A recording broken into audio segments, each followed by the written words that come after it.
Hello everyone, welcome back to my mini blog. আমার ব্লগে তোমাদের সবাইকে ওয়েলকাম। নিশ্চয়ই তোমরাও ভালো থাকবে আর আমিও ভালো আছি। তো আমাদের গ্রামে মন্দির প্রতিষ্ঠা হয়েছে, তার জন্য সবাইকে প্রসাদ খাওয়ানো হচ্ছে। তো তোমাদের দাদাভাই 2টো নাগাদ এসছে, তারপরে আমরা মন্দির প্রতিষ্ঠার ওইখানে চলে এসেছি প্রসাদ খেতে। তো দেখো কত পরিমাণে মানুষের ভিড় হয়েছে এখানে।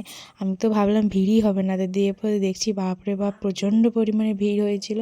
আর এখানে মন্দির প্রতিষ্ঠার পরে কীর্তন চালু হয়েছে, কীর্তন হচ্ছে আর এক সাইডে প্রসাদ খাওয়ানো হচ্ছে। তো চলো তোমাদেরকে দেখাচ্ছি কোথায় কীর্তন হচ্ছে আর কোথায় প্রসাদ খাওয়ানো হচ্ছে। তো এইখানে কীর্তন হচ্ছে আর তার একটু দূরে যেয়েই মানে 10-12 পা হেঁটেই প্রসাদ খাওয়ানো হচ্ছে। তো আমরা প্রসাদ খেতে চলে যাচ্ছি, কারণ 2-2:30 বেজে গেছে। তারপর কীর্তন দেখবো একটু আর বাড়ি যাব, কারণ ছোটো মেয়েকে বাড়িতে মার কাছে রেখে এসেছি, তো তার জন্য বেশি দেরি করা যাবে না। দেখো এখন আমাদের প্রসাদ দেওয়া হয়ে গেছে, আমরা এবার প্রসাদ খাবো। তো টাটা বাই বাই, আজকের মতন অবধি।